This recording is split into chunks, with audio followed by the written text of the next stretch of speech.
Jameis Winston got his third preseason start in Tampa Bay on Saturday, and Cleveland proved to be a tough matchup for the quarterback. Jameis was sacked 4 times and intercepted once by the Browns defense before leaving after one series in the third. He went 6 of 15 for 90 yards.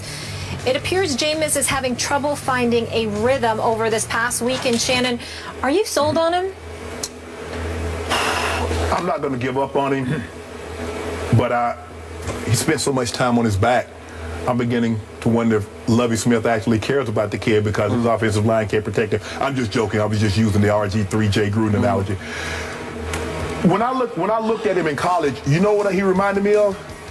Byron Leftwich, with not quite as long a throwing motion, but that's who he's built like. That's who he moves like. I don't think he'll ever be a 60% completion guy. I do think you can win with him. My only concerns is, can they run the foot? Can they protect him? His offensive line, they don't look very good. And in that division, Carolina can get up the quarterback. The Saints can get up the quarterback a little bit. Atlanta, now they have Dan Quinn, can possibly chase the quarterback. So those are my only concerns. I'm not going to give up on him, but I'm not all in. I'm not jumping in all in for him. I remain sold on Jameis Winston. I'm actually glad he's going through his NFL trial by fire in the preseason as opposed to those first 4 or 5 regular season games that I think Mariota is going to have a welcome to the NFL world shock. Okay. I believe in Jameis's accuracy. I think he's much more accurate than Byron left, whichever was. I think he's more athletic and moves better than Byron ever did. And there's some it factor with Jameis. He went 26-1 at a very high-profile D1 school, a football factory, if you will. And he led men or young men. They wanted to follow him. He's definitely a leader now. Yeah, he's got that contagious confidence about him. I know he's been on his back way too much. They're also starting 2 rookies in the offensive line, see, that's which is scary. Me, that's what scares me. I agree. Me. Now, Mike Evans, the big receiver from Texas A&M, didn't play. He said he's okay to play, and he wanted to play in the third preseason game, but he didn't play. Right. So when you got that big kid and Vincent Jackson over here, you got a chance now. You got a chance to start getting rid of the ball a little quicker, possession routes. And Martin is healthy again. Hey, Doug Martin is looking like Doug Martin of 2 years ago. Yes. And that's going to be huge for him. And I just believe this, that Lovie is going to start to fix the defense on the fly. I was shocked at how bad they were last year, and I believe people are going to be shocked by how good the defense is this year. Because they have some studs over there. But here's the thing, Skip.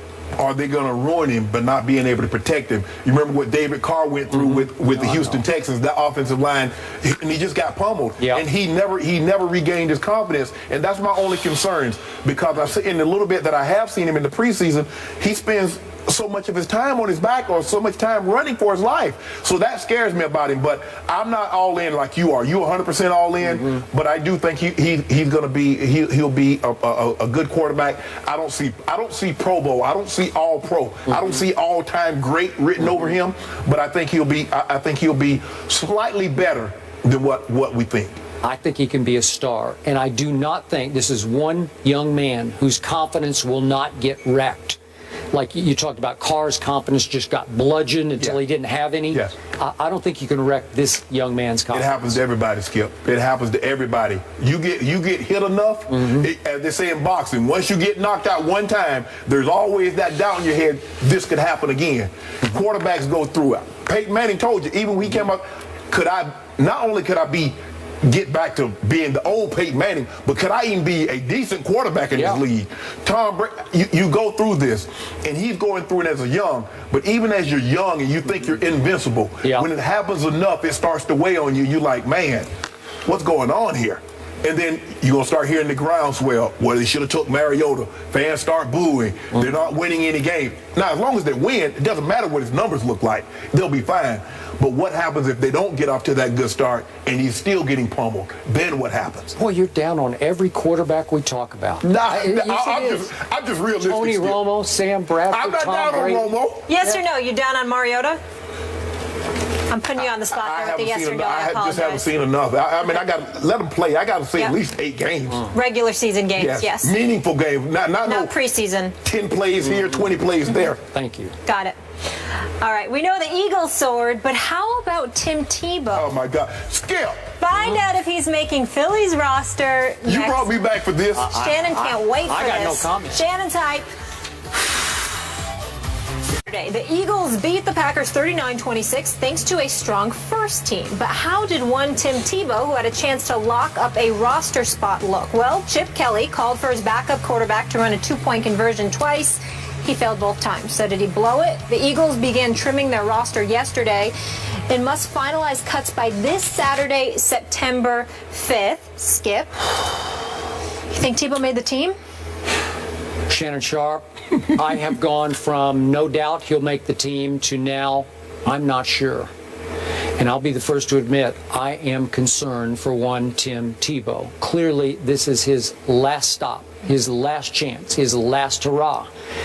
And I see him under putting extreme pressure on himself, playing with and against fourth stringers every time he gets thrown into the game, except for those two-point conversion tries. And I'm starting to see what I saw in New England when he tried to make the Patriots under extreme fire, trying to compete with Tom Brady and Ryan Mallett. I'm seeing brain lock. I'm seeing paralysis by overanalysis, where you think yourself into oblivion. You're thinking so hard about, I'm supposed to do this, I'm supposed to come here, I'm supposed to do this, and then I'm supposed to read this, I'm supposed to look there, that he's not playing football the way he did when he got on that great roll in Denver back in 2011. And his stats have been okay. I don't even want to throw it. He's 10 out of 19. It's a little better than 50%. First outing, he threw 2 or 3 nice passes that Chip Kelly actually pointed out and raved about.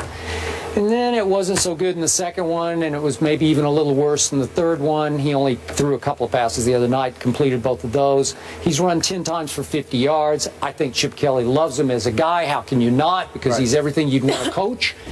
So it's up to Chip Kelly to be that against the grain guy, the one guy in the league who would say, no, I'm going to keep him. As he keeps saying, he's a quarterback, but will he be a gadget guy on two-point conversions? Will he be able to beat out a Matt Barkley, who's actually played pretty well at times in this, and the news was, and I was reporting this before the Tebow announcement, Matt Barkley was on the trading block, and I think they thought they had a deal done with the Miami Dolphins. They waited to announce the Tebow thing, and for some reason, the Dolphin deal fell apart, and Matt Barkley, as we know, is still an Eagle. So will Chip Kelly keep him because he hasn't seen enough from Tim Tebow, which brings me to Thursday night. I'm going to guess that Tim Tebow plays a lot more than just the fourth quarter on Thursday night. He might play a half. He might play, I don't know, 3 quarters, knowing Chip Kelly. And then we will see, even against a lot of backup players, if he can progress enough to convince Chip to keep him. I told all my Twitter followers, and I told my sister that we weren't going to talk about Tebow today. Libby, I'm sorry. Skip made me talk about Tim Tebow. Can't lie to the family. But I think I was pretty honest about Tim Tebow. You were very honest, Skip. And he is something. The thing is, Skip, he's not a natural thrower of the football. And so what they try to do is rework his mechanics, and that doesn't feel natural to him. And eventually, no matter how much practice you get doing something, when you get in the bind, you will go back to what you know, muscle memory. We've heard people talk about it. Skip, I don't see the progression that all the gurus that he worked with was telling us. Tim Tebow is one of the 10 or 20 best throwers of the football. If you line them all up there, you couldn't tell them. That was from Tom House, my friend in L.A., who was tutoring Tim. And tutors Drew Brees and Tom Brady and everybody else. A lot of great quarterbacks. Yeah. I don't see it, Skip. I don't see that he's gotten better throwing the football. I don't see he's gotten better processing information, reading defenses. And as you mentioned, if he plays 3 or 4 quarters, let's say he plays 3 quarters on Thursday night.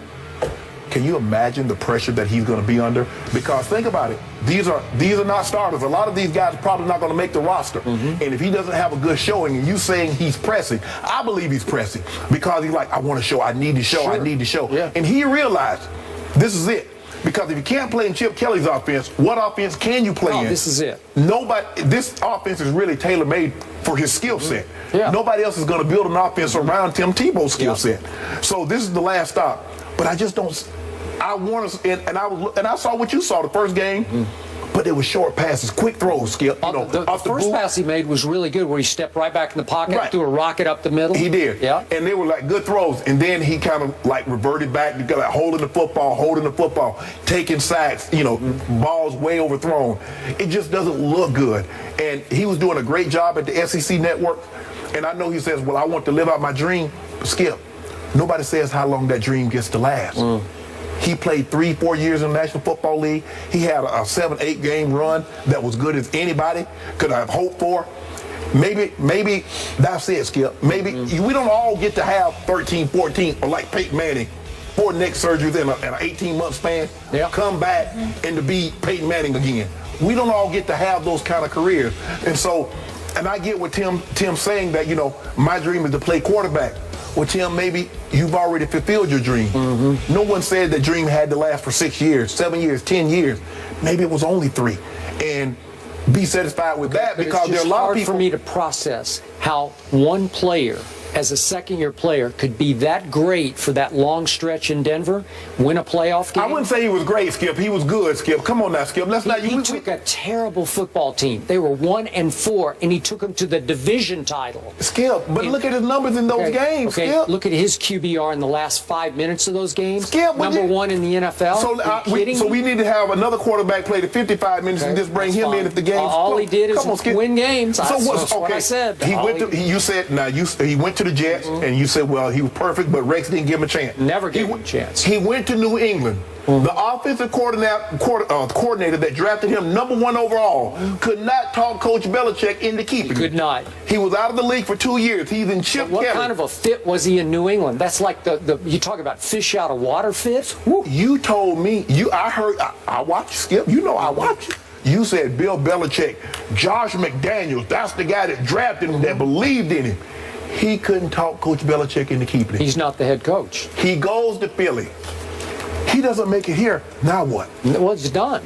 If he is done, I know this, I don't know if it's a silver lining, because I know he truly wants to play football, but he has a really bright future in television. Yes. Yeah, his dream. He's got a great agent. Skip. I know. His NFL career, I mean, he lived out his dream. No one said it had to be 7 years. All right. I didn't say I'm giving up on him. I just said it's going to be tough. We got to move on here, guys. The Bills hang 43. We got smiles and laughs on the Steelers' defense. Will the defense be the reason why the Steelers won't make the playoffs? No steel curtain, my friends.